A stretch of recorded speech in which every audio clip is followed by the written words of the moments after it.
Hello aspirants, net के exam की proximity को देखते हुए आज की जो क्लास एक मैराथन क्लास है जिसमें हम पॉलिटिकल कंसेप्ट्स को डिस्कस करने वाले हैं। जो यूजीसी नेट यूनिट 1 का हमारा सिलेबस है जिसके अंतर्गत पॉलिटिकल कुछ कंसेप्ट्स दी गई है, उनको हम डिटेल से डिस्कस करने वाले हैं purely exam point of view से।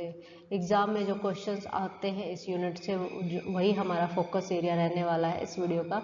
तो वीडियो के एंड तक बने रहे, don't miss even a single second of this video. इस वीडियो में हम डिस्कस करने वाले हैं concept of liberty, equality, justice, rights, democracy, power and citizenship. ये 7 कंसेप्ट है जो पॉलिटिकल थ्योरी वाली हमारी यूनिट 1 है उसका पार्ट है। यहाँ से जो क्वेश्चंस आते हैं, बेसिकली क्वेश्चंस जो आते हैं इन कंसेप्ट से रिलेटेड जो थिंकर्स हैं, रिलेटेड थिंकर्स जो हैं, थिंकर्स की बुक्स हैं और उनकी फेमस स्टेटमेंट हैं, कोटेशंस हैं, ठीक है, उनको क्रोनोलॉजिकली अरेंज करना क्वेश्चन भी आ सकता है। असर्शन रीजन वाले क्वेश्चंस भी यहाँ से आते हैं, स्टेटमेंट बेस्ड क्वेश्चन आते हैं। बेसिकली यही पैटर्न होता है यहाँ से क्वेश्चंस का। असर्शन बेस्ड क्वेश्चन है, क्रोनोलॉजी है और स्टेटमेंट बेस्ड क्वेश्चन यहाँ से आते हैं। इक्का दुक्का क्वेश्चन जो आता है, फैक्चुअल क्वेश्चन भी आ जाते हैं। किसी पर्टिकुलर थिंकर का नाम दे दिया और उससे एसोसिएटेड कंसेप्ट बता दी गई, जैसे इजाया बर्लिन है, इजाया बर्लिन पॉजिटिव नेगेटिव लिबर्टी को किसको सपोर्ट करती है, क्वेश्चन पूछ लिया। तो प्योरली फैक्चुअल क्वेश्चन पूछा यहाँ से, ठीक है। तो हमारा जो ये लेक्चर होने वाला है आज का, इस लाइव क्लास में हम डायरेक्टली डिस्कस करने वाले हैं इन सभी एस्पेक्ट्स को। तो ये एक क्लास आपके लिए सफिशिएंट है। पॉलिटिकल कंसेप्ट्स वाले जो क्वेश्चंस आएंगे एग्जाम में उसके पॉइंट ऑफ व्यू से एक क्लास आपके लिए सफिशिएंट रहने वाली है। तो let us start. Hello students, let us start. सबसे पहले हम डिस्कस करते हैं लिबर्टी को। तो जो लिबर्टी है इसका मीनिंग क्या है, ओरिजिन क्या हुआ है, ठीक है, कौन कौन से थिंकर्स एसोसिएटेड है। तो लिबर्टी हम जनरली क्या सोचते हैं, स्वतंत्रता क्या है, अब्सेंस ऑफ रेजिस्टेंस, कि हमारा जो मन करे हमें वो करने की स्वतंत्रता है, that is freedom for us. हमारे लिए स्वतंत्रता का मतलब सिर्फ ये है। लेकिन जो थिंकर्स है उनके क्या पर्सपेक्टिव है लिबर्टी के कंटेक्स्ट में, ठीक है। तो लिबर्टी जनरल सेंस में क्या है, absence of restraints and freedom for individuals development, कि जो जैसा करना चाहे उसको वैसा करने की स्वतंत्रता है। अगर हम एंशंट ग्रीक की बात करें तो एंशंट ग्रीक जो थिंकर हैं लिबर्टी को एसोसिएट कर रहे हैं participation in public affairs. Can anyone comment कि कौन कनेक्ट कर रहा है, इट वाज एरिस्टोटल। एरिस्टोटल जो है वो कनेक्ट कर रहा है कि फ्रीडम क्या है, कि अगर आप सिविक पार्टिसिपेशन करते हो, पॉलिटिकल अफेयर्स में अगर आप पार्टिसिपेशन कर रहे हो, it means you are free, that is freedom. वही जो मार्क्सिस्ट नोशन है वो फ्रीडम का कुछ अलग एक्सप्लेनेशन कर रहे हैं जिसको हम लेटर ऑन डिस्कस करेंगे। तो मॉडर्न कंसेप्ट डेवलप हो रही है आफ्टर रिनेशा। रिनेशा एनलाइटनमेंट का जो टाइम पीरियड है, यानी कि 15वीं 16वीं शताब्दी के बाद का जो टाइम पीरियड है, उसमें modern concept of liberty emerge हो रही है, मॉडर्न कंसेप्ट, ठीक है। तो हमें इन सभी चीज़ों को थोरोली एनालिसिस करना है, ठीक है। तो सबसे पहले John Locke was the considered as father of liberalism, father of liberalism. और John Locke was the person जिसने बात की थी 3 types of natural rights, 3 types of natural rights. और वो राइट्स कौन कौन से हैं, right to life, liberty and property, ठीक है। ये 3 राइट है आपको, ये तीनों राइट मिले हुए हैं। और जो लॉक है वो कह रहा है कि राइट टू जो प्रॉपर्टी है, right to property is the foremost right, सबसे इंपॉर्टेंट जो राइट है that is right to property. Other जो राइट है वो इसको एसोसिएट करने के लिए एमर्ज हुए हैं, ठीक है, यानी कि लिबर्टी को भी प्रायोरिटी नहीं दे रहा है। तो लॉक के जो आइडियाज है वहां से एमर्ज हो रहा है, एक पर्सपेक्टिव एमर्ज हो रहा है liberalism, liberalism as a school of. और ये भी फादर ऑफ लिबरलिज्म था, मैंने पूरा नहीं लिखा, जल्दी जल्दी में, फादर ऑफ लिबरलिज्म, ठीक है। तो ये लिबरलिज्म जो स्कूल ओरिजिनेट हो रहा है, लिबरल जो स्कॉलर्स है, जितने भी स्कॉलर्स है वो सब एम्फेसाइज करते हैं ऑन लिबर्टी, ठीक है, लिबर्टी पर एम्फेसाइज करते हैं, लिबर्टी अवेलेबल होनी चाहिए इंडिविजुअल्स को फॉर देयर ओन डेवलपमेंट, ये लिबरल स्कॉलर कहते हैं। ठीक है, तो जो लोग जो है नेचुरल लिबर्टी की बात कर रहे हैं और साथ में लिमिटेड गवर्नमेंट्स की बात कर रहे हैं। अगर गवर्नमेंट्स के पास ज़्यादा पावर होंगी, अगर ज़्यादा पावर होगी गवर्नमेंट्स के पास के ऊपर लिमिटेशन नहीं होगी, तो गवर्नमेंट क्या हो जाएगी, टायरेंट बन जाएगी। गवर्नमेंट जो है वो जो लोगों की जो लिबर्टी है उसको स्नैच कर लेगी, लिबर्टी लोगों को प्राप्त नहीं हो पाएगी अगर गवर्नमेंट लिमिटेड नहीं होगी। और गवर्नमेंट पे जो लिमिटेशंस लगाई गई हैं वो लिमिटेशंस किसकी हैं, कॉन्स्टिट्यूशंस की लिमिटेशंस है, यानी कि जो लोग हैं वो कॉन्स्टिट्यूशनल गवर्नमेंट्स की एस्टैब्लिशमेंट कर रहा है। देखो यहाँ से हमारे लोग के आइडियाज भी क्लियर हो रहे हैं, यहाँ से हमारी लिबर्टी की कंसेप्ट भी क्लियर हो रही है, साथ में लिबरलिज्म का जो पर्सपेक्टिव है वो भी क्लियर हो रहा है, यानी कि मैं तीनों चीज़ों को साथ साथ करा रही हूँ। अगर आप ध्यान से करोगे तो आपकी जो एग्जाम में जो डाउट्स होते हैं वो ऑटोमेटिकली रिमूव हो जाएंगे, बट आपको थोड़ा पेशेंस रखने की आवश्यकता है, वीडियो को पूरा देखने की आवश्यकता है।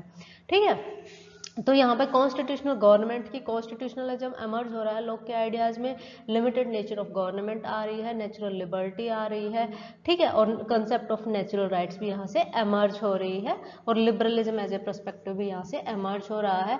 जॉन लॉक के बाद जो अदर मेजर थिंकर है जो लिबर्टी के बारे में डिवेल कर रहे हैं वो है जेम्स मिल, सॉरी जे.एस. मिल। जे.एस. मिल जो है इनका जो टाइम पीरियड है वो भी हमारे लिए इम्पोर्टेंट है। तो जो जे.एस. मिल है वो बात कर रहे हैं individual freedoms and harm principal साथ लेके आ रहे हैं। जो जे.एस. मिल है इनके आइडियाज में बेसिकली जो लिबर्टी की बात कर रहे हैं, लिबर्टी, ठीक है, ये कह रहे हैं कि लिबर्टी जो ह्यूमन एक्शन है बेसिकली, जो इसको ऐसे अंडरस्टैंड करते हैं, जो जे.एस. मिल है काफ़ी अडहरेंट सपोर्टर है लिबर्टी के।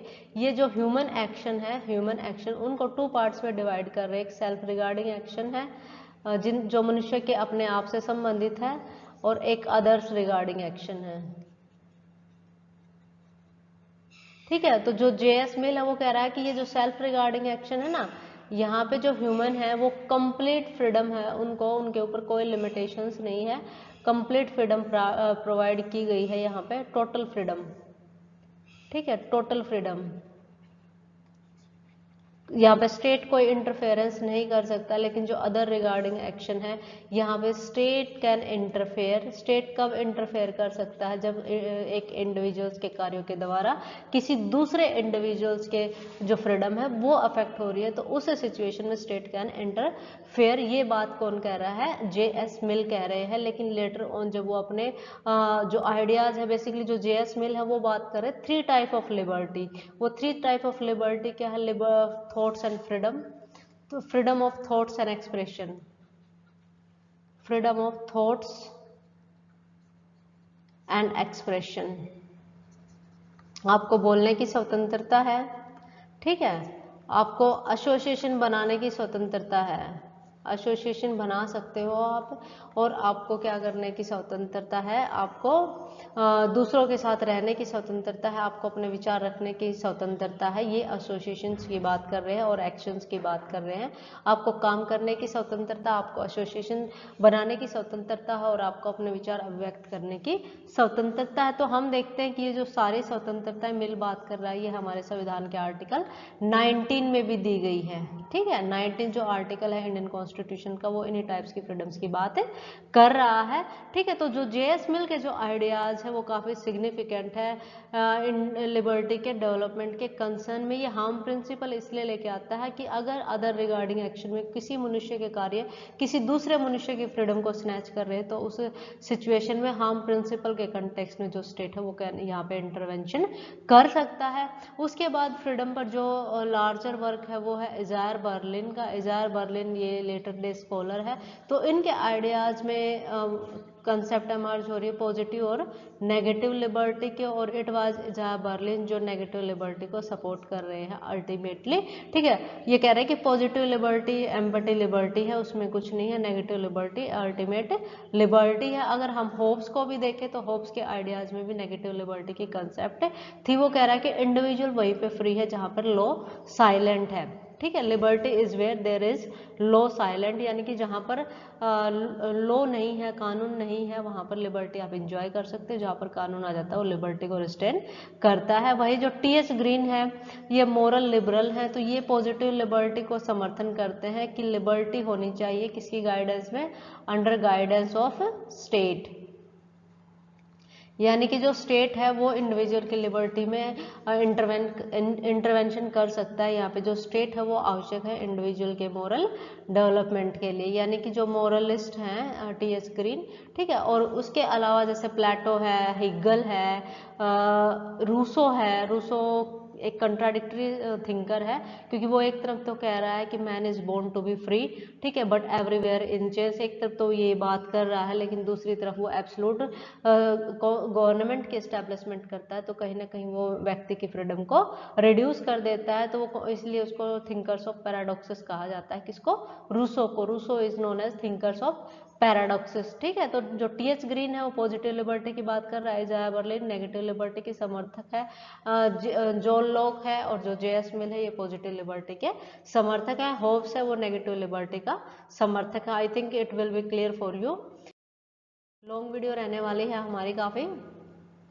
तो यहाँ पे कुछ बुक्स हैं, तो लॉक की जो बुक है टू ट्रीटीज ऑन गवर्नमेंट 1689 में पब्लिश हो रही है। मिल की कंसेप्ट है जे.एस. मिल की, ऑन लिबर्टी 1859 में आ रही है। ये कह रहा है, इसकी फेमस स्टेटमेंट है यहाँ पे, ओवर हिमसेल्फ, यानी कि अपने आप पे, ओवर हिज ओन बॉडी, अपने शरीर पे, एंड अपने माइंड पे, द इंडिविजुअल इज साउंड, यानी कि मनुष्य स्वतंत्र है, वह अपने शरीर से संबंधित, अपने से संबंधित और अपने दिमाग से संबंधित जो भी कार्य होते हैं उसमें वह संप्रभु है, उसमें वह अपना निर्णय खुद ले सकता है। उसके बाद जो बर्लिन की कंसेप्ट है ये है ट्रू कंसेप्ट ऑफ लिबर्टी, 1959 में पब्लिश हो रही है। जो टी.एस. ग्रीन की बुक है lectures on the principle of political obligation, जिसमें वो लिबर्टी के नोशन का प्रतिपादन करते हैं। तो ये थिंकर्स हमारे लिए इंपॉर्टेंट है, इनकी बुक्स और इनकी स्टेटमेंट भी काफी यूजफुल है एग्जाम पॉइंट ऑफ व्यू से। अगर हम लिबर्टी को डिफरेंट पर्सपेक्टिव से एनालिसिस करें तो जो लिबरल्स है they are the adherent supporter of the concept of liberty. वो इंडिविजुअल लिबर्टी को, इंडिविजुअल फ्रीडम को सपोर्ट करते हैं और लिमिटेड स्टेट की बात कर रहे हैं, यानी कि स्टेट के जो वर्क है, स्टेट का जो इंटरफेरेंस है वो लिमिटेड होना चाहिए। स्टेट्स को इंडिविजुअल के इंटरनल जो अफेयर्स है उसमें इंटरफेयर नहीं करना चाहिए। बट जो मार्क्सिस्ट है वो इस चीज को क्रिटिसाइज करते हैं। मार्क्सिस्ट क्रिटिसाइज लिबरल लिबर्टी, क्योंकि ये एक फॉर्मल लिबर्टी है, ये इकोनॉमिक इनइक्वालिटी के बेस्ड लिबर्टी है।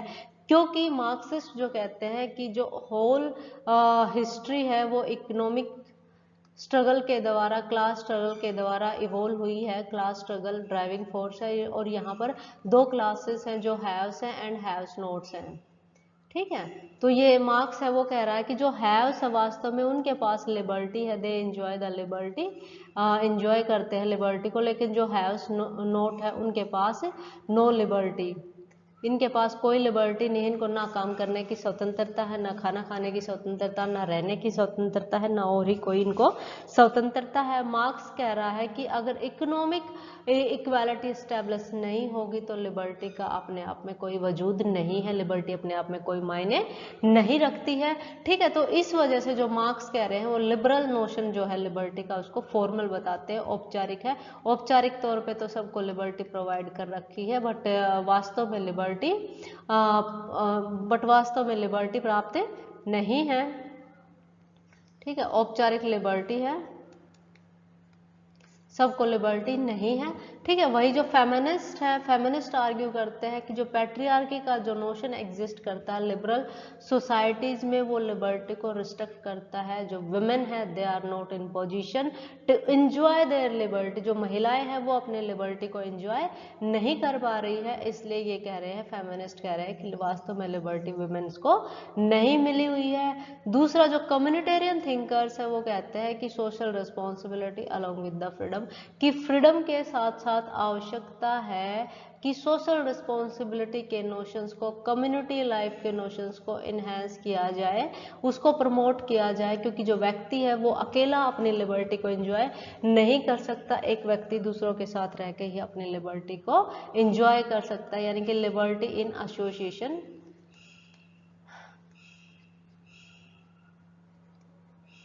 लिबर्टी एसोसिएशन में होती है, वैसे अकेलेपन में लिबर्टी को एंजॉय नहीं किया जा सकता, यानी कि डिफरेंट जो पर्सपेक्टिव वो भी आपको क्लियर हो गए होंगे।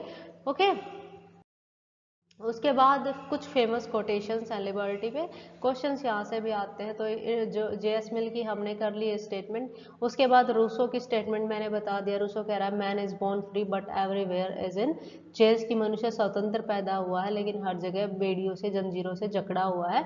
तो मनुष्य की इन जंजीरों को तोड़ने की आवश्यकता है ताकि वह अपनी स्वतंत्रता का उपभोग कर सके। ठीक है, वही इजाया बर्लिन है, ये कह रही है liberty for wolf has often meant that to the ships, यानी कि जो भेड़िए हैं उनकी स्वतंत्रता अगर उनको दे दी जाए तो उसका मतलब क्या होगा कि जो शिप है उनकी डेथ, उनकी मृत्यु सुनिश्चित है। ठीक है, तो ये लिबर्टी में जो कंट्राडिक्शन इन्वॉल्व है उसको ये जस्टिफाई, उसको बता रही है कि अगर एक व्यक्ति को पूरी स्वतंत्रता दे दी जाए तो इसका ऑटोमेटिक मतलब क्या है कि दूसरे व्यक्ति की जो स्वतंत्रता है वो क्या हो जाएगी, रिस्ट्रिक्टेड हो जाएगी, थ्रेट हो जाएगी उसके लिए। वही जो हैरोल्ड लास की है, ये कह रहे हैं liberty is the eager maintenance of that atmosphere in which man have the opportunity to be their best self. तो जो लास की है ये सोशल लिबरल है, इनका जो स्कूल है सोशल लिबरल है। ओके, और ये बात कर रहे हैं कि इस तरह की कंडीशंस मेंटेन किए जाए स्टेट्स के द्वारा, इस तरह का एनवायरनमेंट क्रिएट किया जाए जिसमें रह के इंडिविजुअल जो है वो अपने जीवन के लिए जो उपयोगी अवस्थाएं हैं उनको अटेंड कर सके, अपना डेवलपमेंट कर सके। तो इस तरह की अपॉर्चुनिटी अगर अवेलेबल है तो that means there is existence of freedom, there is existence of liberty for the individual. ठीक है, तो ये डिफरेंट पर्सपेक्टिव है, ये डिफरेंट पर्सपेक्टिव है के कंसर्न में। उसके बाद हम बात करते हैं इक्वालिटी की, आई होप ये क्लियर है आपको। उसके बाद हम बात करते हैं इक्वालिटी की। तो इक्वालिटी का जो मीनिंग है equal moral worth and opportunity, यानी कि सभी मनुष्यों को समान समझना, सभी मनुष्य समान है। ठीक है, समानता एग्जिस्ट करती है और समान अपॉर्चुनिटीज है, समान अवसर है, दैट इज इक्वालिटी। ओके, तो ये इक्वालिटी का जो नोशन है बेसिकली ओरिजिन हुआ है एनलाइटनमेंट के बाद, एनलाइटनमेंट के आइडियाज से। और जो फ्रेंच स्लोगन था वो बात कर रहा था idea of liberty equality and fraternity का जो स्लोगन था वो फ्रेंच रेवोल्यूशन में एमर्ज हो रहा है। ठीक है, तो यहाँ पर इसके बाद पॉलिटिकल इक्वालिटी की राजनीतिक स्तर पर जो समानता है वो सेंटर केंद्र बिंदु बन गया डेमोक्रेटिक रेवोल्यूशंस का, कि अगर लोकतंत्रीय व्यवस्था की स्थापना करनी है तो उसकी जो आधारशिला वो होनी चाहिए, आधारशिला क्या होनी चाहिए, वो होनी चाहिए पॉलिटिकल लिबर्टी, राजनीतिक समानता, राजनीतिक समानता। ठीक है, तो मॉडर्न इक्वालिटी में जो इक्वालिटी के डायमेंशन है वो सामाजिक स्तर पर समानता की बात कर रहे हैं, इकोनॉमिक समानता की बात कर रहे हैं और जेंडर इक्वालिटी की बात कर रहे हैं। सोशल लिबरल है, ये मार्क्सिस्ट है, ये फेमिनिस्ट है, जो बात कर रहे हैं कि जो इक्वालिटी है वो यूनिडायमेंशनल नहीं है। इक्वालिटी के बहुत सारे नोशंस है, बहुत सारे डायमेंशंस है जिसके स्तर पर काम करने की आवश्यकता है। ठीक है, तो इक्वालिटी से एसोसिएटेड जो थिंकर्स है, रूसो सबसे पहले इन्होंने बुक लिखी थी on the origin of inequality. ठीक है, जिसमें ये इक्वालिटी और जनरल विल का नोशन का प्रतिपादन कर रहे हैं।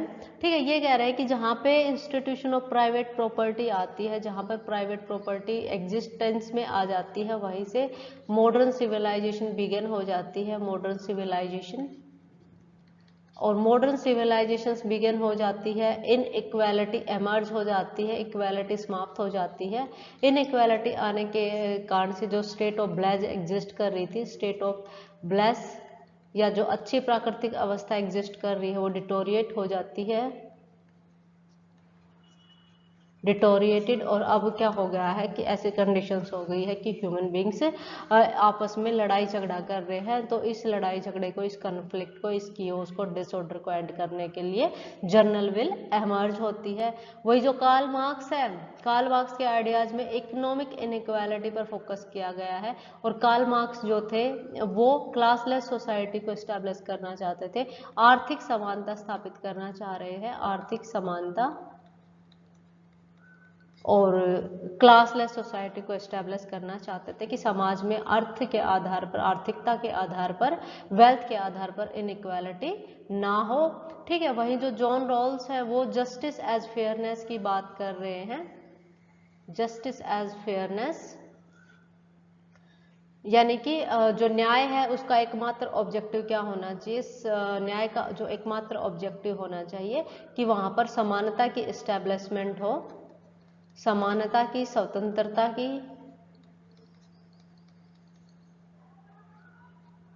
ठीक है। तो ये क्या है, न्याय तभी फेयर हो सकता है जब वो सबको समान रूप से ट्रीट करे।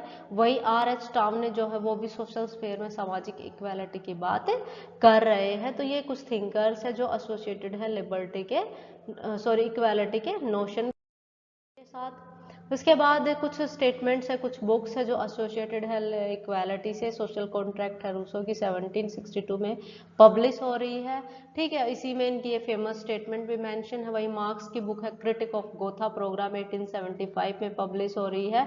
देखो बुक्स की क्रोनोलॉजी भी पूछ लेते हैं, थिंकर्स की क्रोनोलॉजी भी पूछ लेते हो, तो you have to remember so many things in this unit, okay. उसमें जिसमें ये इक्वालिटी का नोशन दे रहे हैं, अपना रोल्स की बुक है थ्योरी ऑफ जस्टिस, जिसमें वो बताते हैं कि जो इक्वालिटी है वो सेकंड प्रिंसिपल है। Equality is second principle of his theory of justice. First principle क्या है, फर्स्ट प्रिंसिपल है लिबर्टी, उसके बाद आती है इक्वालिटी, और उसके बाद आता है डिफरेंस प्रिंसिपल, ओके। ये तीनों लेक्सिकल ऑर्डर में आते हैं, इसी तरह से चलते हैं ये, ठीक है। उसके बाद टाउने की बुक है ऑन इक्वालिटी 1931 में पब्लिश हो रही है, जिसमें वो इक्वालिटी के बारे में अपने विचार रख रहे हैं। इक्वालिटी की कंसेप्ट से एसोसिएटेड जो थिंकर्स हैं उनमें रूसो का नाम लिया जाता है। रूसो की कंसेप्ट है जर्नल विल और इक्वालिटी की, ठीक है। इनकी बुक है ना the origin of inequality, origin of inequality, ठीक है, जिसमें ड्वेल करते हैं कि किस तरह से इनइक्वालिटी ओरिजिनेट हुई है समाज में, ओके। उसके बाद कार्ल मार्क्स है, कार्ल मार्क्स का काफ़ी वर्क है इकोनॉमिक इनइक्वालिटी पर। ये कहते हैं कि जितनी भी हिस्ट्री है ह्यूमन सिविलाइजेशन का, उसका हिस्टोरिकल जो डेवलपमेंट हुआ है वो मटेरियलिज्म के माध्यम से हुआ है, यानी कि जो भौतिक आवश्यकताएं हैं मनुष्य की, उन्होंने हिस्ट्री के डेवलपमेंट को ड्राइव किया है। वहीं जो जॉन रॉल्स है वो डिफरेंस प्रिंसिपल के माध्यम से इनइक्वालिटी को रिड्यूस करने की बात करते हैं, इक्वालिटी को एस्टेब्लिश करने की बात करते हैं। रॉबर्ट जो नॉजिक है ये रीडिस्ट्रीब्यूशन का जो प्रिंसिपल है उसके अडहरेंट क्रिटिक रहे हैं, ठीक है। जो स्टेट है उसको किसी तरह का भी रीडिस्ट्रीब्यूशन नहीं करना चाहिए रॉबर्ट नॉजिक के अनुसार, ठीक है। यानी कि कहीं ना कहीं जो डिस्ट्रीब्यूशंस किया जाता है, जो सोशल वेलफेयर जो प्रोविजंस है, सोशल वेलफेयर प्रोविजंस, उनको ये नकार रहे हैं, उनको ये क्रिटिसाइज कर रहे हैं रॉबर्ट नॉजिक। इनकी बुक है ए थ्योरी ऑफ जस्टिस, तो जो बुक है वो जॉन रॉल्स की है, जॉन रॉल्स, जिसमें वो अपना न्याय का सिद्धांत दे रहे हैं 1971 में। उसके बाद इनकी पॉलिटिकल लिबरलिज्म बुक आ रही है जॉन रॉल्स की, पॉलिटिकल लिबरलिज्म, ये 1993 में आ रही है। उसके बाद इनकी एक बुक और आ रही है the law of peoples, the laws of peoples, ये भी इसकी जॉन रॉल्स की बुक है, ठीक है। जिसमें ग्लोबलाइजेशन के कंटेक्स्ट में इनकी थ्योरी ऑफ जस्टिस की जो क्रिटिसिज्म हुई थी, जो चार्ल्स बैट थे, इन्होंने जॉन रॉल्स की थ्योरी ऑफ जस्टिस को क्रिटिसाइज किया है in the context of globalisation, ठीक है। तो उसको रिस्पॉन्स कर रहे हैं John Rawls the laws of peoples में। ये जो बुक आ रही है 1999 में आ रही है, ठीक है। तो ईयर भी हो गए, हमारे बुक्स के राइटर्स भी हो गए हैं, और क्या कुछ कंटेक्स्ट आया है, ठीक है। और उसके बाद जो एनार्किस्ट स्टेट एंड यूटोपिया जो बुक है, ये इनकी जो बुक है, ये बुक लिखी है रॉबर्ट नॉजिक ने, ठीक है। ये रॉबर्ट नॉजिक जो है वो मिनिमल स्टेट की बात कर रहे हैं कि जो स्टेट है उसके कम से कम फंक्शन होने चाहिए, स्टेट के इंडिविजुअल्स के जो अफेयर्स है उसमें इंटरफेयर नहीं करना चाहिए, और रीडिस्ट्रीब्यूशन का जो काम है सरकार का, उसको ये क्रिटिसाइज करते हैं। ठीक है। उसके बाद है कुछ फेमस कोटेशंस हैं इक्वालिटी पर, तो उसमें सबसे पहले हमने इंक्लूड किया R.S. टाउने की जो क्रिटिसिज्म है, equality is not identify of income but equality of opportunity, यानी कि इक्वालिटी से इनका समानता से क्या नोशन है, समानता का जो नोशन है, अवसर की समानता की बात कर रहे हैं, अवसर की समानता कि सभी व्यक्तियों को आप अवसर की समानता प्रोवाइड कर दो, तो उसके बाद व्यक्ति जो है वो अपना डेवलपमेंट खुद ही कर लेंगे।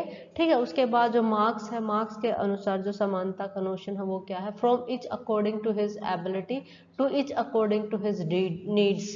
ठीक है। ये जो कम्युनिज्म है, कम्युनिज्म का भी जो आधारशिला है वो यही है कि हर एक व्यक्ति अपनी क्षमता के अनुसार कार्य करेगा, क्षमता के अनुसार कार्य। ठीक है। आप अपनी क्षमता के अनुसार, अपनी कैपेबिलिटी के अनुसार कार्य करो, और आप जो कार्य करोगे उनसे जो प्रोड्यूस होगा वो स्टेट के पास जाएगा, स्टेट उस वर्क को रीडिस्ट्रीब्यूट करेगा। ठीक है। और वो रीडिस्ट्रीब्यूशन होगा आवश्यकता के आधार पर, यानी कि आप अपनी क्षमता के अनुसार कार्य करोगे लेकिन आपकी आवश्यकता के आधार पर आपको प्रोवाइड किया जाएगा। तो यहाँ पे मार्क्स का जो नोशन है, कम्युनिज्म का जो नोशन है, उसके अंतर्गत हर व्यक्ति को अपनी क्षमता के अनुसार कार्य करना है, और स्टेट डिसाइड करेगा कि आपको कितनी आवश्यकता है। यानी कि यहाँ पे जो स्टेट है वो प्राइवेट स्फेयर में भी इंटरफेयर कर रहा है, जिसको लिबरल स्कॉलर प्राइवेट स्फेयर कहते हैं। वहां पर भी मार्क्स स्टेट के इंटरवेंशन को टोटली स्टेट लेड डेवलपमेंट है, स्टेट लेड डेवलपमेंट। ठीक है। तब इक्वालिटी स्टैब्लिश होगी, तब अनइक्वालिटी, इनइक्वालिटी असमानता का अंत होगा। ओके। तो यहाँ पे रोल्स की एक स्टेटमेंट है, justice is the first virtue of social institution. ये क्वेश्चन आया भी हुआ है, शायद 19 वाले एग्जाम में आया हुआ है, नेट के में, यूजीसी नेट का 19 वाला जो एग्जाम, उसमें पूछा गया कि रोल्स के अनुसार कौन सा प्रिंसिपल है जस्टिस का, जस्टिस कौन सा प्रिंसिपल है सोशल इंस्टीट्यूशन का, तो justice is the first principle of all social institutions. उसके बाद एक अम्बेडकर की भी यहाँ पे मैंने स्टेटमेंट को इंक्लूड किया है। अम्बेडकर भी सोशल इनइक्वालिटी को, बेसिकली सोशल इनइक्वालिटी के प्रति कंसर्न थे अम्बेडकर, ये उसको एंड करना चाहते थे।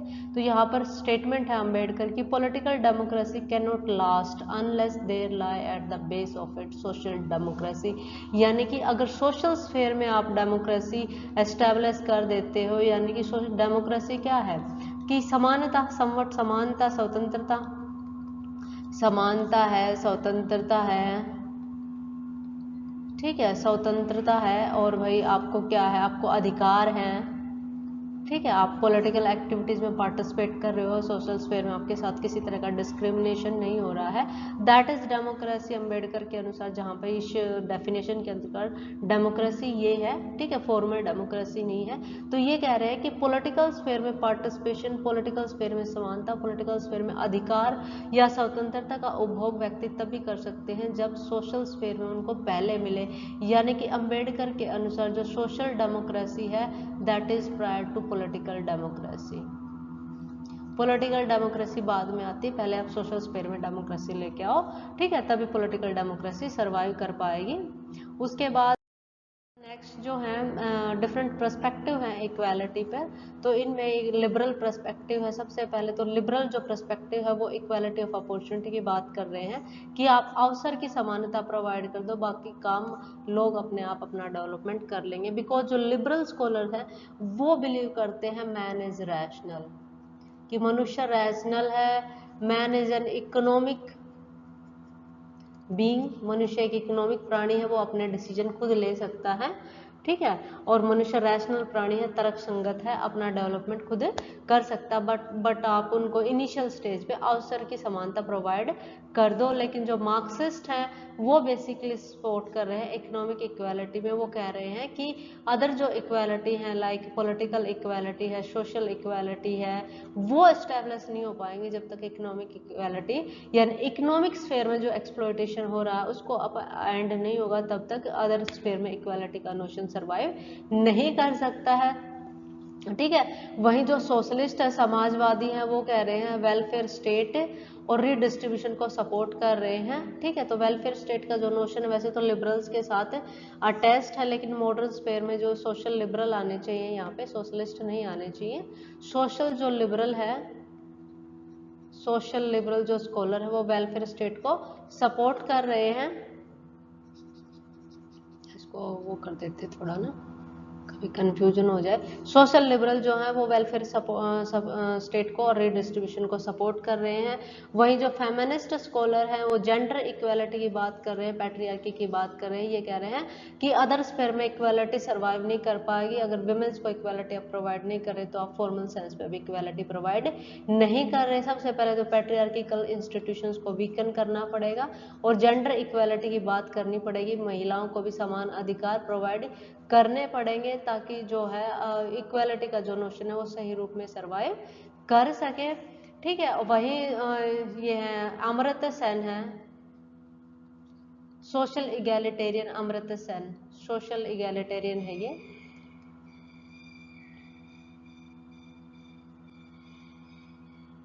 ठीक है, ये कह रहे हैं इक्वालिटी ऑफ कैपेबिलिटी, यानी कि इंडिविजुअल्स को इक्वालिटी ऑफ अपॉर्चुनिटी प्रोवाइड करने से प्रॉब्लम सॉल्व नहीं हो जाती। आपको इंडिविजुअल्स के अंदर कैपेबिलिटीज, क्षमताओं का विकास करना पड़ेगा, इक्वल क्षमताओं का विकास करना पड़ेगा, तभी इक्वालिटी का नोशन एस्टैब्लिश होता है। ये एक एग्जांपल देते हैं अपनी इसकी इनइक्वालिटी री एग्जामिन्ड, इनकी बुक है, अमर्त्य सेन की बुक का नाम है। पूछ लेते हैं कई बार, इनइक्वालिटी री एग्जामिन्ड।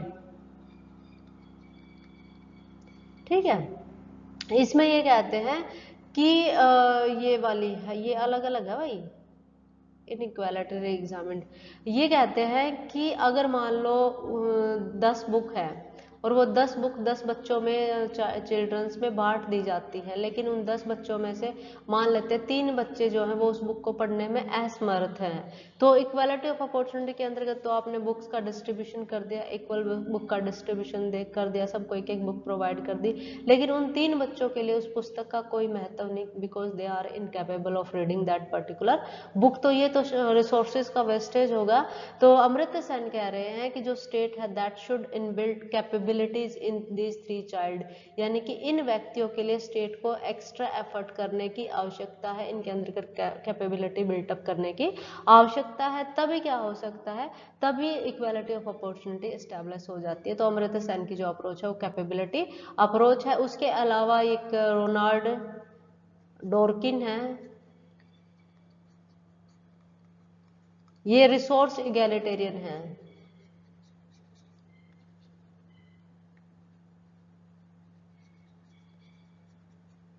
ठीक है, ये कह रहे हैं एक इक्वल रिसोर्सेज का डिस्ट्रीब्यूशन होना चाहिए। ये एंडाउमेंट सेंसिटिव ऑक्शन और एंडाउमेंट सेक्शन ऑक्शन की बात करते हैं कि जो स्टेट है उनको रिसोर्सेज इक्वल तरीके से डिस्ट्रीब्यूट करने चाहिए ताकि जो इंडिविजुअल हैं वो अपना विकास कर सके सही तरीके से। ठीक है, उसके बाद जो इक्वालिटी है उसके नोशंस की कुछ क्रिटिसिजम्स हैं, तो रॉबर्ट नोजिक ने इसको क्रिटिसाइज किया है रोल्स को।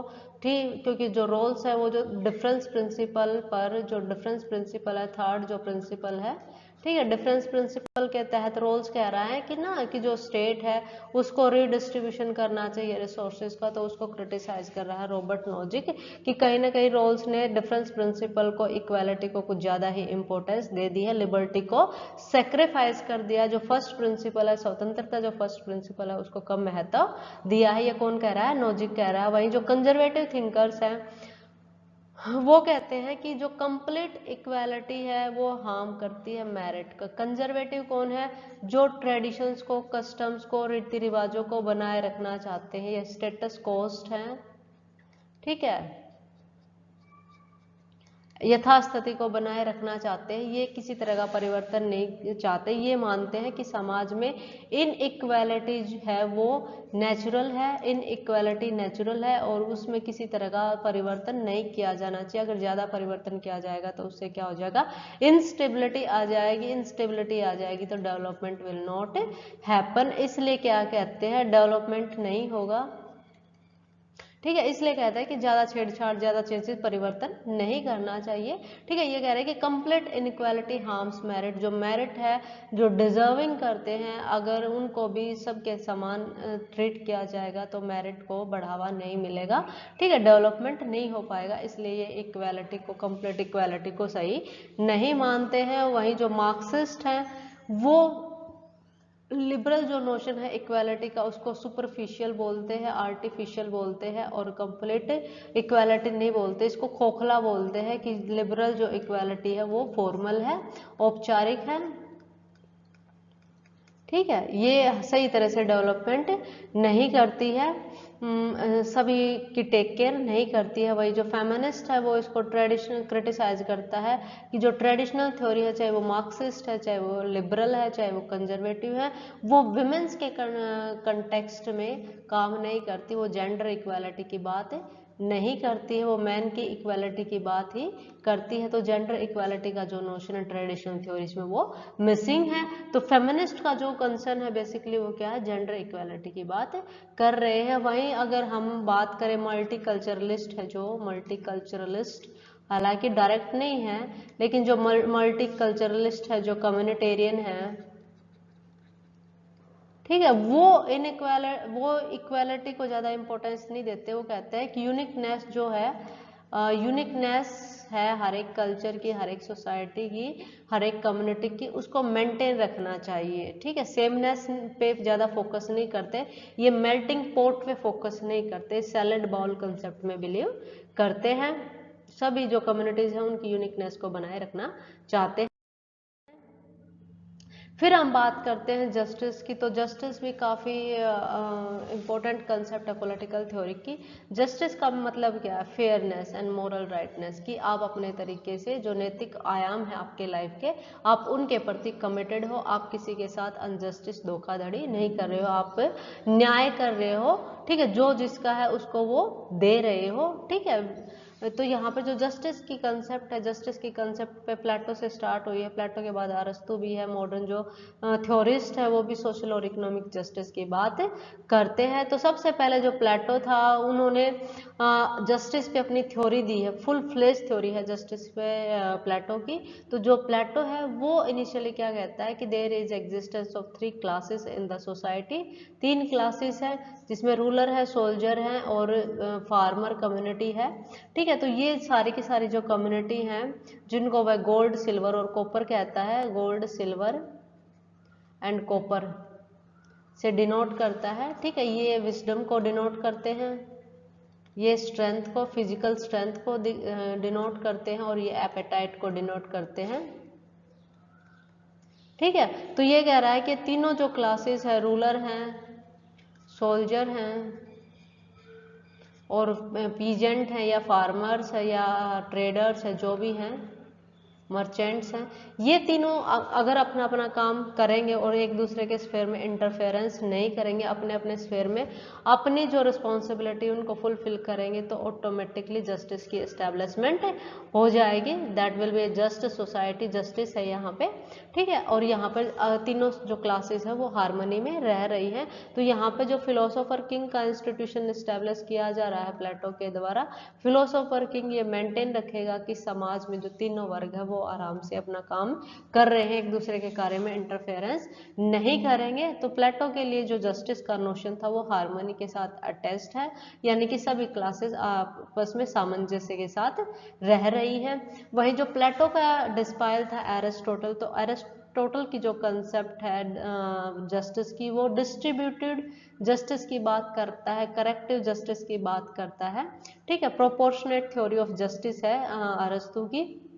उसके बाद जो मॉडर्न थ्योरीज हैं, मॉडर्न थ्योरीज हम लिबरल और मार्क्सिस्ट दोनों को शामिल कर सकते हैं।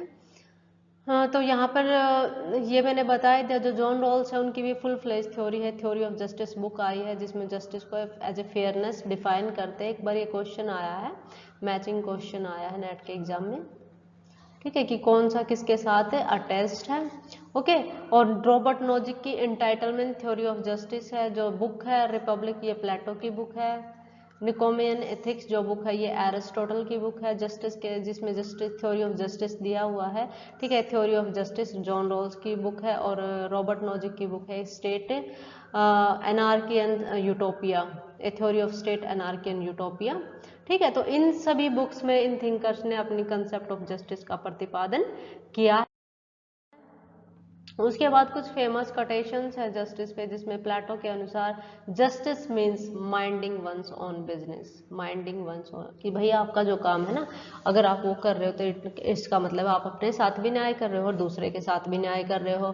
फिर अरस्तु कह रहा है equal should be treated equally and unequal unequally, यानी कि समान व्यक्ति जो हैं, जो समान है उनको समान उनके साथ समान व्यवहार करो, ठीक है, और जो असमान है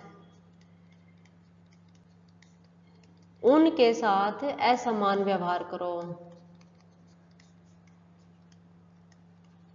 ठीक है, यानी कि समान व्यक्तियों के साथ असमान तरीके से व्यवहार नहीं करना और असमान के साथ समान तरीके से व्यवहार नहीं करना, यानी कि जो जैसा है उसको वैसे ही ट्रीट करना ही जस्टिस है। ये किसके अनुसार है?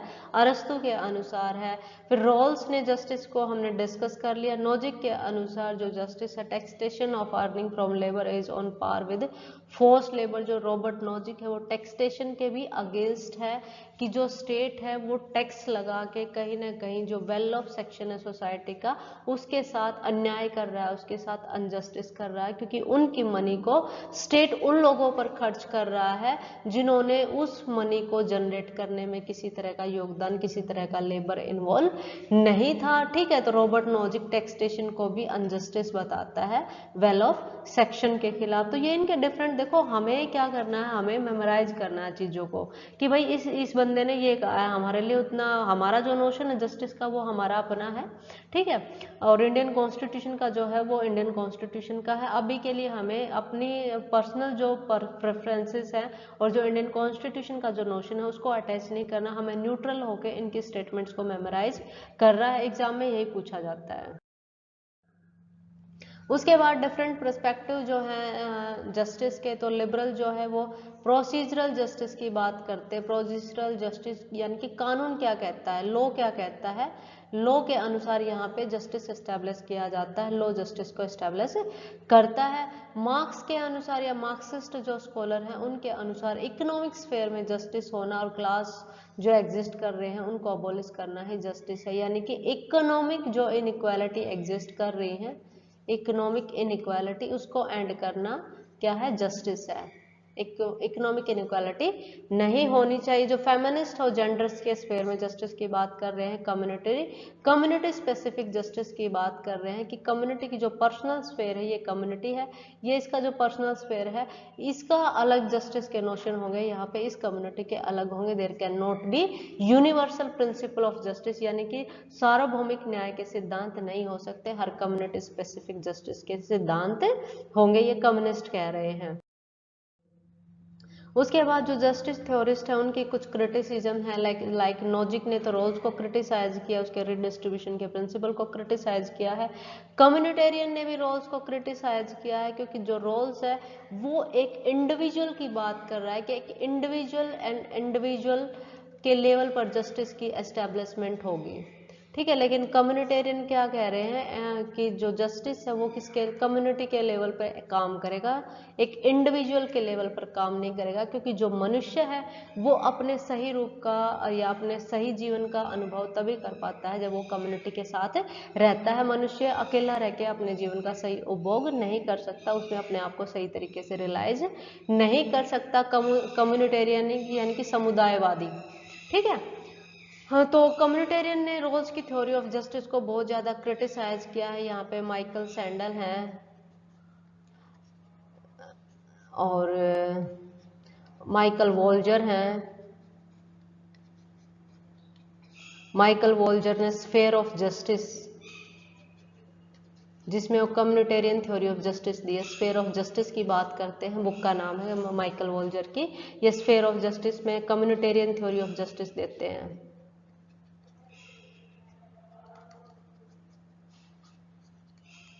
ओके और माइकल सैंडल ने भी इसको क्रिटिसाइज किया है, लिबरल थ्योरीज को और रॉल्स की थ्योरी को माइकल वॉल्जर ने भी क्रिटिसाइज किया है, ठीक है। और ये हैं,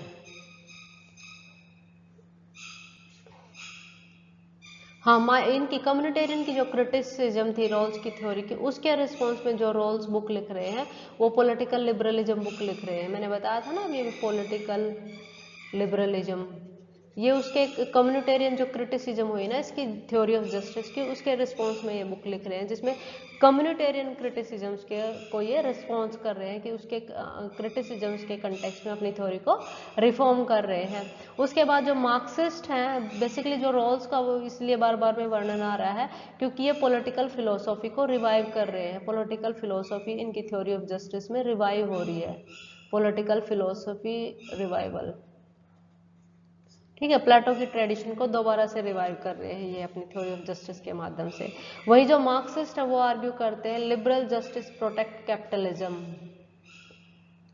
कि लिबरल थ्योरी है जो जस्टिस की, जो प्योरली प्रोसीजरल थ्योरी है, वो बेसिकली क्या कर रही है, कैपिटलिज्म पूंजीवादी व्यवस्था का समर्थन कर रही है, पूंजीवादी व्यवस्था को प्रोटेक्शन प्रोवाइड कर रही है, और कहीं ना कहीं जो वर्कर्स क्लास है या जो वीक सेक्शन है सोसाइटी का, उनकी कहीं पर भी प्रोटेक्शन, उनकी कहीं पर भी जस्टिस की बात नहीं की जा रही है। वहीं फेमिनिस्ट जो है वो क्रिटिसाइज कर रहे हैं कि जो ट्रेडिशनल थ्योरी है वो मेल सेंट्रिक है, सिर्फ मेल को जस्टिस प्रोवाइड कर रहे हैं, कहीं पर भी फीमेल के कंटेक्स्ट में या जेंडर जस्टिस की बात नहीं की जा रही है, इसलिए जेंडर जस्टिस की बात नहीं की जा रही, इसलिए क्रिटिसाइज करते हैं ऑल एग्जिस्टिंग, चाहे वो मार्क्सिस्ट है, चाहे वो कम्युनिटेरियन है, चाहे वो नोजिक की है, चाहे वो रोल्स की है, चाहे वो कंजर्वेटिव है, उन सभी को फेमिनिस्ट स्कॉलर क्रिटिसाइज करते हैं।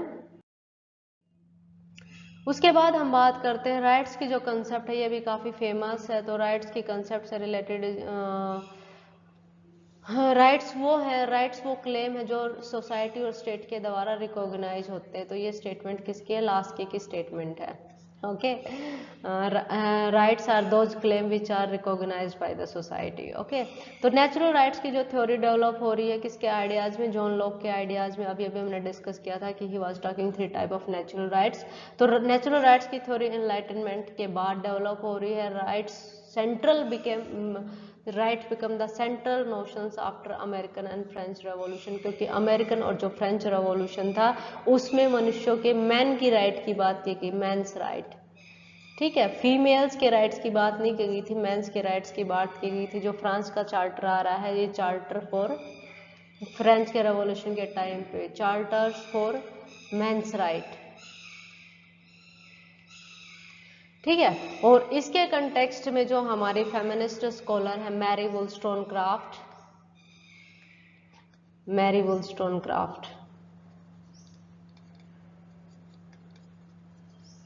वो फ्रांस विजिट करती हैं और फ्रांस में विजिट करने के बाद वो लेके आती हैं विमेन के राइट्स का चार्टर। इसके कंटेक्स्ट में फ्रेंच जो रेवोल्यूशन में मेंस के चार्टर की बात की गई थी, ठीक है। तो मॉडर्न जो कॉन्स्टिट्यूशंस है वो फंडामेंटल राइट्स गारंटी करते हैं। जैसे इंडियन कॉन्स्टिट्यूशन का जो पार्ट 3 है, पार्ट 3 आर्टिकल कितना है, आर्टिकल मुझे 13 to 36 वो बात करते हैं फंडामेंटल राइट्स।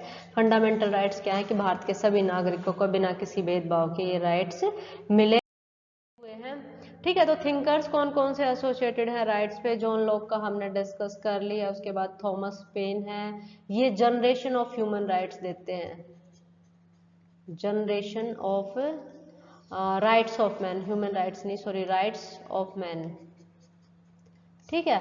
और इनका 3 जनरेशन्स की बात करते हैं, 3 जनरेशन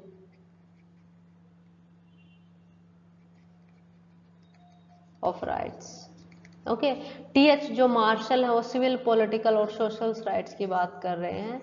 ओके, और जो हैरोल्ड लास्की है काफ़ी फेमस थिंकर हैं, ये कहते हैं कि rights linked with social welfare, की राइट्स आपको इसलिए प्रोवाइड किए जाते हैं कि आपकी सोशल वेलफेयर हो सके। तो ये चारों थिंकर्स हमारे लिए बहुत फेमस है राइट्स के कंसेप्ट को पूरी तरह से अंडरस्टैंड करने के लिए।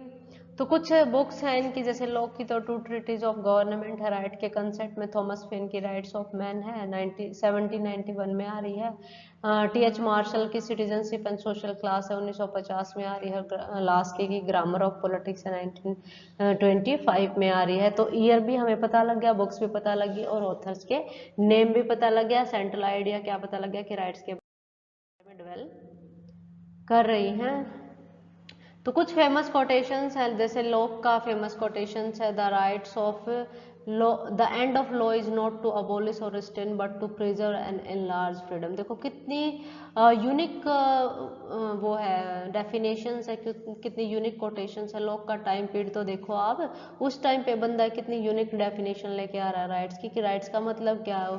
जो लॉ है, जो कानून है, यानी कि जो गवर्नेंस है, उसका अल्टीमेट ऑब्जेक्टिव क्या है, ठीक है। तो कहीं ना कहीं ये गुड गवर्नेंस की बात कर रहे हैं कि जो कानून है उसका उद्देश्य अबॉलिश करना है, रिस्ट्रेन करना नहीं है, बट प्रिजर्व करना है, उसका संरक्षण करना है, उसको बनाए रखना है, साथ में उसको इनलार्ज भी करना है, किसको, फ्रीडम को, ठीक है। तो बहुत ही यूनिक, बहुत ही अच्छी डेफिनेशन है लॉ की। यहाँ पे फिर थॉमस पेन कह रहा है rights are not gift from one man to another, की जो राइट्स है वो गिफ्ट नहीं है, उपहार में नहीं दे रहे आप किसी को, but they are the claim, वो क्लेम है जो मनुष्य का मनुष्य होने के नाते वो दावा ठोकता है, ठीक है। वहीं पे जो लास्ट की है वो कह रहा है rights are those condition of social right without which no man can seek to be himself, no man can seek to be best आना चाहिए यहाँ पे, to be best to be himself, okay.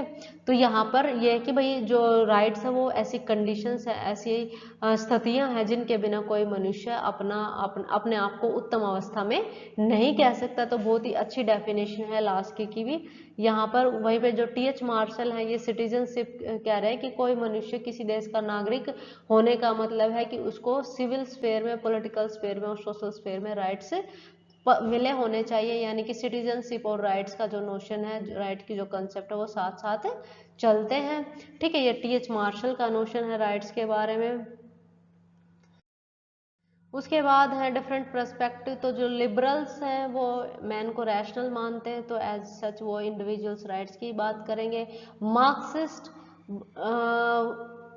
कहते हैं कि जो राइट्स है वो डिपेंड करते हैं मटेरियल कंडीशंस पे, तो यानी कि जो भौतिक असमानताएं एग्जिस्ट कर रही हैं अगर उनको एंड कर रहे हो तो it means you are providing rights to all. जैसे ही आर्थिक असमानताएं खत्म हो जाएंगी वैसे ही सबको राइट्स मिल जाएंगे। फेमिनिस्ट जेंडर जस्टिस की बात करते हैं, रिप्रोडक्टिव राइट्स की बात करते हैं, महिलाओं के लिए जेंडर के स्फेयर में महिलाओं को राइट्स प्रोवाइड करने की बात करते हैं।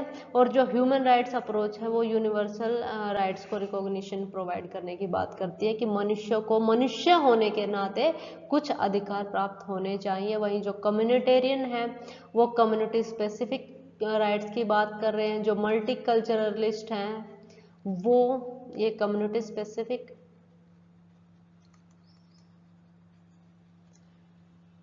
मल्टी कल्चरलिस्ट जो हैं ये माइनॉरिटीज के राइट्स की बात कर रहे हैं, ठीक है। वही एक थिंकर है भिखू पारेख,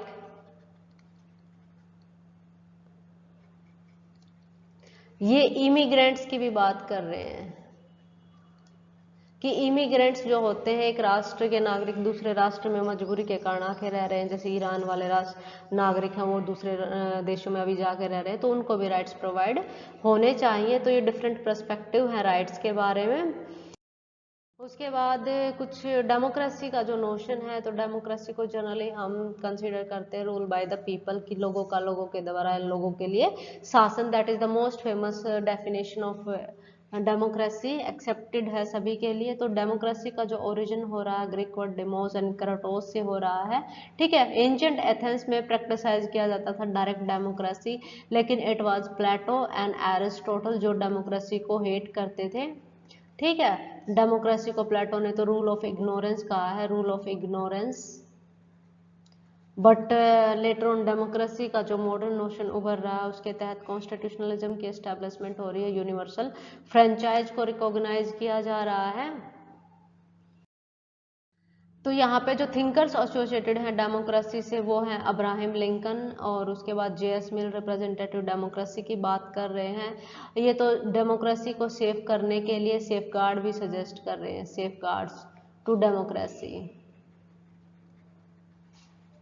ठीक है। ये कह रहे हैं कि भाई जो डेमोक्रेसी है वो बहुत ही ज़्यादा केयरफुली तरीके से डिस्ट्रीब्यूट करना चाहिए। ये कह रहा है कि डेमोक्रेसी को एज ए डिस्ट्रीब्यूट नहीं किया जा सकता, डेमोक्रेसी को सुरक्षित रखने के लिए कुछ सेफगार्ड, कुछ आवश्यक कंडीशंस उपलब्ध होने चाहिए, ठीक है। तो जे.एस. मिल रिप्रेजेंटेड डेमोक्रेसी के समर्थक थे। जोसेफ शुम्पेटर जो है वो कम्पिटिटिव एलिटिज्म के समर्थक हैं, ठीक है, ये कहते हैं कि वास्तव में जो डेमोक्रेसी होती है वहां पर भी जो इलीट वर्ग होता है वही डेमोक्रेसी का वही पावर हेल्ड करता है, यानी कि जो डेमोक्रेसी का जो नोशन है कि वह आम जनता के द्वारा रन होती है, ऐसा नहीं है। वास्तव में इलीट जो वर्ग होता है वही डेमोक्रेसी को भी रन करता है। और रॉबर्ट डहेल पोलियार्की बुक का नाम भी है इनका, पोलियार्की। ठीक है, और ये कहते हैं कि वास्तव में समाज में कुछ ग्रुप्स होते हैं, सम ग्रुप्स, जो पावर हेल्ड करते हैं, जो सरकार का शासन व्यवस्था का संचालन करते हैं, यानी कि आम जनता के शासन के समर्थक ये भी नहीं है कि आम जनता वास्तव में शासन का संचालन नहीं करती है। ठीक है, तो कुछ बुक्स है यहाँ पर, जैसे मिल की बुक है कंसिडरेशंस ऑन रिप्रेजेंटेटिव गवर्नमेंट 1861 में आ रही है। सुम्पीटर की बुक है, बहुत ही ज्यादा फेमस बुक है भाई ये वाली ना। कैपिटलिज्म सोशलिज्म एंड डेमोक्रेसी 1952 में डहेल की पोलियार्की है। लिंकन की government of the people by the people and for the people, ये लिंकन की डेफिनेशन है। इसके अलावा कुछ फेमस और कोटेशंस है यहाँ पे। जेएस मिल है, वो कह रहे हैं कि जैसे जैसे पार्टिसिपेशन बढ़ेगा, हाँ, वैसे वैसे सिटीजन्स और ज़्यादा एक्टिव हो जाएंगे। ठीक है, जो ये है रॉबर्ट डहेल है, वो कहते हैं डेमोक्रेसी रिक्वायर कंटेस्टेशंस एंड पार्टिसिपेशंस, यानी कि कॉम्पिटिशन्स होना चाहिए। डिफरेंट पॉलिटिकल पार्टी अगर एग्जिस्ट करेंगी तो कंपटीशन होगा, कंपटीशन के द्वारा जो ग्रुप विजयी होगा उसको शासन मिलेगा। ठीक है, तो कंपटीशन के समर्थक है, पार्टिसिपेशन के समर्थक है रॉबर्ट डहेल डेमोक्रेसी के सर्वाइवल के लिए। वहीं सुम्पीटर है, ये कह रहे हैं कि democracy is competition for leadership. तो ये अपने अपने विचार हैं, इनकी कोटेशंस है यहाँ पे, you have to memorise this. उसके अलावा एक हैना एरेंड है, हैना एरेंड, वो सिविक पार्टिसिपेशन के स्कॉलर हैं, सॉरी सिविक पार्टिसिपेशन।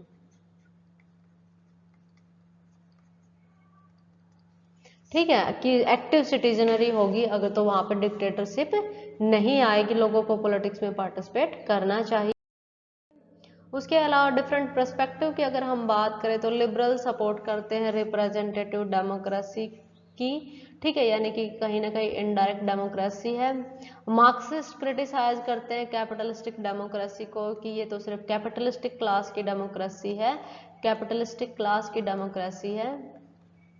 ठीक है, ये उन्हीं का प्रोटेक्शन करती है, वर्कर्स का प्रोटेक्शन नहीं किया जाता। वहीं जो पार्टिसिपेटरी डेमोक्रेसी के जो सपोर्टर हैं वो डायरेक्ट डेमोक्रेसी को सपोर्ट करते हैं। फेमिनिस्ट कहते हैं कि डेमोक्रेसी के अंतर्गत जेंडर इक्वालिटी की बात की जानी चाहिए। वहीं कुछ समर्थक हैं डेलिब्रेटेड डेमोक्रेसी के। डेलिब्रेटेड डेमोक्रेसी से रिलेटेड बहुत ज़्यादा 3 या 4 क्वेश्चंस अगर आप लास्ट 5 ईयर के को पेपर से उठा के देखोगे तो 3 या 4 बार ऐसा है कि डेमोक्रेसी डेलिब्रेटेड डेमोक्रेसी से रिलेटेड क्वेश्चंस आया हुआ है कि डेलिब्रेटेड डेमोक्रेसी क्या है, क्या मीनिंग है। कौन कौन से स्कॉलर यहाँ पे एसोसिएटेड है, लाइक हैबरमास है।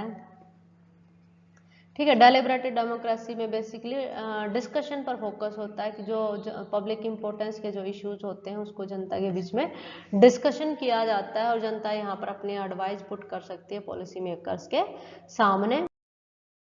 ठीक है, उसके बाद पावर की कंसेप्ट है, तो पावर पर भी मेरी डेमोक्रेसी पर भी बहुत ज़्यादा डिटेल में मैंने उन वीडियोस में डिस्क्राइब किया। अगर आपको ज़्यादा इन्फॉर्मेशन लेनी है, डिटेल में देखना है तो आप उनको देख सकते हो। स्केची इन्फॉर्मेशन के लिए कि पावर क्या है, तो power is an ability to influence others. Power क्या है कि आप दूसरे को अपने अनुसार प्रभावित कर सकते हो। ये सेंट्रल कंसेप्ट है पॉलिटिक्स की। बेसिकली डेमोक्रेसी है, चाहे भाई लिबर्टी है, चाहे इक्वालिटी है, चाहे सिटीजनशिप का नोशन है, राइट्स का नोशन है, जस्टिस का नोशन है, ये सभी के सभी संचालित होते हैं पावर से। पावर रन करती है ऑल इंस्टीट्यूशंस को। तो पॉलिटिकल पावर जिसके पास होगी उसी के आधार पर इन जो कंसेप्ट है इनका नोशन डिसाइड होगा। तो यहाँ पे एंशिएंट थिंकर जो पावर से एसोसिएटेड है और मॉडर्न जो नोशन है पावर का वो क्या है। तो कुछ थिंकर्स हैं, मैक्स वेबर्स की बुक है अथॉरिटी एंड लेजिटिमेसी की। अथॉरिटी क्या है, लेजिटिमेसी क्या है, उसके बारे में इन्होंने वर्णन किया है। रॉबर्ट डहेल डिसीजन मेकिंग पावर की बात करते हैं। माइकल फुकोल्ट डिसिप्लिनरी पावर की बात करते हैं। Steven Lucas 3 dimension of power की बात करते हैं। ये economy and society power a radical view. ठीक है, ये बुक्स है यहाँ पर अवेलेबल हैं, तो आप इनका ईयर भी मेंशन है और यहाँ पर थिंकर्स भी है। उसके बाद जो मैक्स वेबर है, इनकी बुक है इकोनॉमी एंड सोसाइटी, वो वहाँ पे आगे फौकॉल्ट की डिसिप्लिन एंड पनिश बुक का नाम है, ठीक है। तो जो फौकॉल्ट है वो पावर के बारे में कहते हैं नॉलेज इज पावर, जिसके पास नॉलेज है, नॉलेज इज पावर, ये स्टेटमेंट है इनकी, ठीक है। ये कहते हैं कि जिसके पास पावर है वह भी नॉलेज को उसी तरह से शेप कर सकता है। लुकास की बुक है पावर पर रेडिकल व्यू रख रहे हैं। Dahl define power as an ability to get others to do something, यानी कि हम जो चाहते हैं अगर हम वो कार्य दूसरों से करवा लेते हैं तो it means we are possessing power.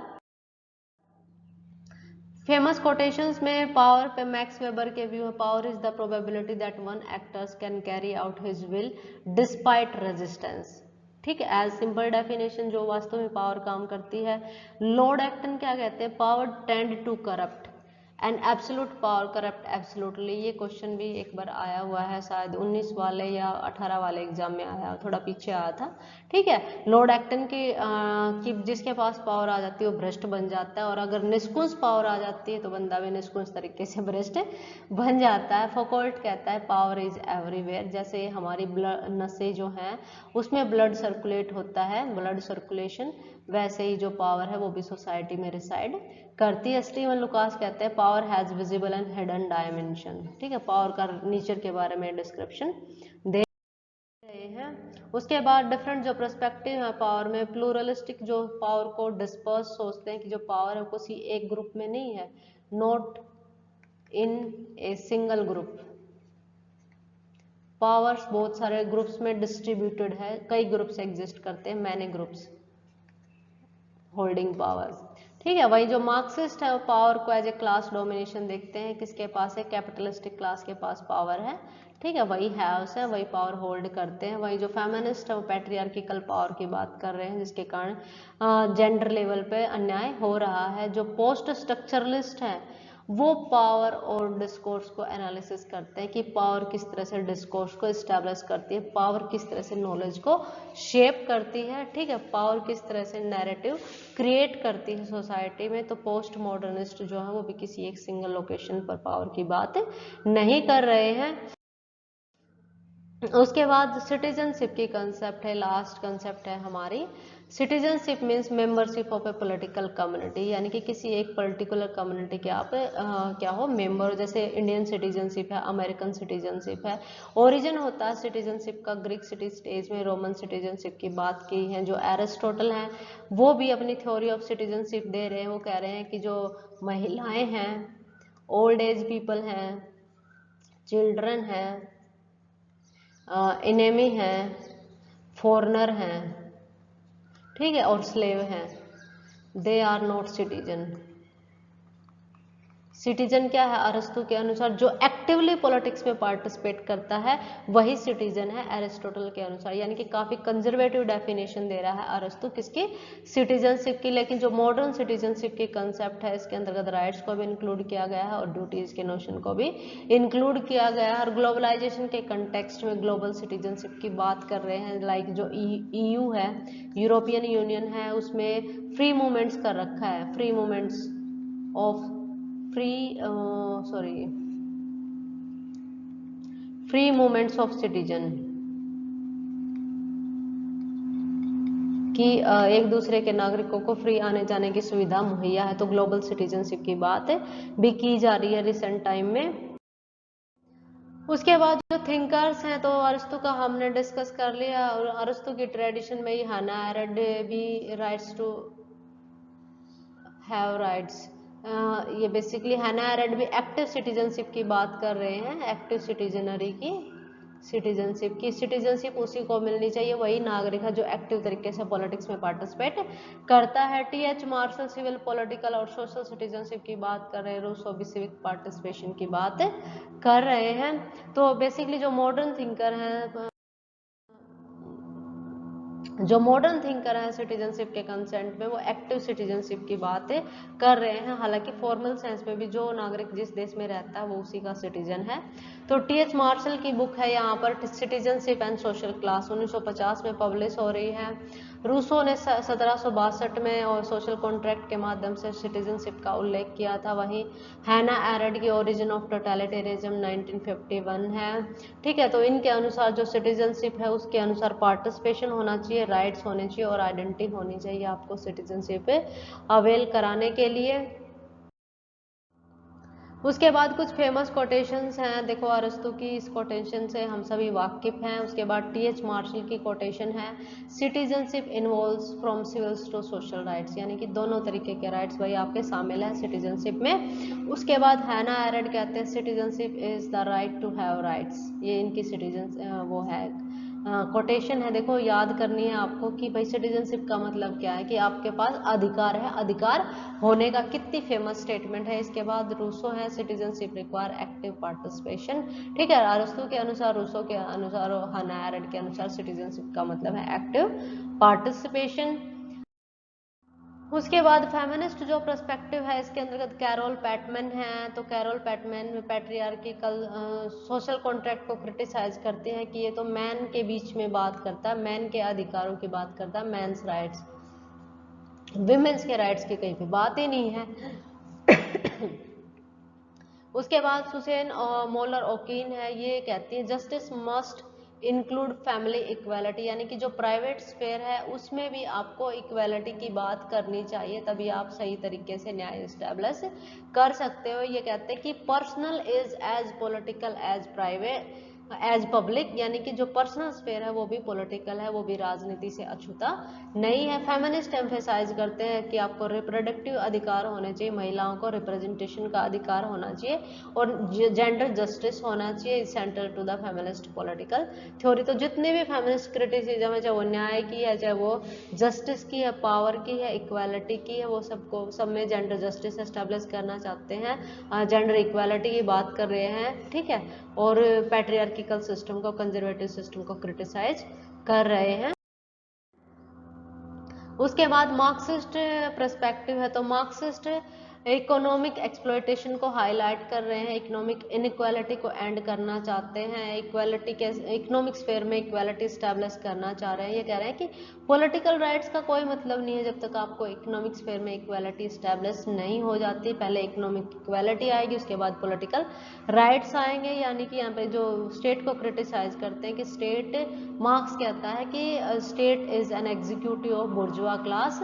ठीक है, तो स्टेट यहाँ पे डोमिनेट क्लास, इकोनॉमिक क्लास यानी कि कैपिटलिस्टिक क्लास के इंटरेस्ट को सर्व कर रहा है, तो ये उसको क्रिटिसाइज करते हैं मार्क्सिस्ट। ये कह रहे हैं कि true freedom possible only in the classless society, जहाँ पे क्लास एंड हो जाएगी तो ट्रू फ्रीडम, इक्वालिटी, जस्टिस और की वहाँ पर स्थापना हो जाएगी। उसके बाद जो ओवरऑल लिबरल पर्सपेक्टिव है, ये इंडिविजुअल्स राइट्स की बात कर रहे हैं, इंडिविजुअल्स की लिबर्टी की बात कर रहे हैं। ये रूल ऑफ लॉ और प्रोसीजरल जस्टिस एस्टेब्लिश करना चाहते हैं, फॉर्मल इक्वालिटी एस्टेब्लिश करना चाहते हैं, फॉर्मल इक्वालिटी और इंडिविजुअल्स की फ्रीडम को सपोर्ट करते हैं, संविधानवाद स्थापित करना चाहते हैं। ये लिमिटेड गवर्नमेंट को सपोर्ट करते हैं, डेमोक्रेसी को as a best form of government मानते हैं जो इन सिस्टम्स को मेंटेन रख सकती है। इक्वालिटी अपॉर्चुनिटी को प्रेफर करते हैं और equality of outcome, equality of outcome का जो नोशन है वो अमर्त्य सेन के साथ एसोसिएटेड है। हाँ, तो यहाँ पर कुछ फेमस स्टेटमेंट है जो एग्जाम्स में अभी पूछी गई हैं, जिसको मैंने चूज किया थोड़ा। जैसे बर्लिन की स्टेटमेंट है, negative liberty means absence of restrain, negative liberty को डिफाइन कर रही है, इसको ये फेवर भी कर रही है। रोल्स के साथ एसोसिएटेड है वेल ऑफ इग्नोरेंस, ये क्वेश्चन 2 या 3 बार पूछा गया है नेट के एग्जाम में कि वेल ऑफ इग्नोरेंस की जो कंसेप्ट ऑफ किसके साथ एसोसिएटेड है। Marx state is an instrument of class domination, की स्टेट कैपिटलिस्टिक क्लास के साथ अलाइन है। फोकॉल्ट कहता है knowledge and power are interconnected, या knowledge and power are interlinked, और दोनों एक दूसरे को शेप कर सकते हैं। अंबेडकर लिबर्टी, इक्वालिटी और फैटर्निटी को इंटरकनेक्टेड प्रिंसिपल मान रहे हैं, तो इसको भी हमने थोड़ा यहाँ पे इंक्लूड कर लिया अंबेडकर को भी। तो इन शॉर्ट हम कह सकते हैं कि देयर आर डिफरेंट पर्सपेक्टिव, जिसमें लिबरल हैं, मार्क्सिस्ट हैं, कम्युनिटेरियन है, देखो कितने सारे पर्सपेक्टिव हैं, फेमिनिस्ट हैं, ओके। और उसके अलावा पोस्ट मॉडर्निस्ट हैं, स्ट्रक्चरलिस्ट हैं, जिसको हम नेक्स्ट वीडियो में भी हम ब्रीफली डिस्कस करेंगे इनके क्या विचार हैं। तो नेक्स्ट वीडियो में और जल्दी हो जाएगा, क्योंकि अगर आप इसको ध्यान से देख लोगे तो नेक्स्ट वीडियो में भी हम पॉलिटिकल ट्रेडिशन को जल्दी ही ख़त्म कर देंगे। तो ये कुछ विचार थे, डिफरेंट पर्सपेक्टिव क्या थे, क्या कौन से थिंकर्स एसोसिएटेड थे, बुक्स क्या थी, कोटेशंस क्या थी, जिसको हमने आज की वीडियो में डिस्कस किया है। नेक्स्ट वीडियो में हम डिस्कस करने वाले हैं पॉलिटिकल ट्रेडिशंस को।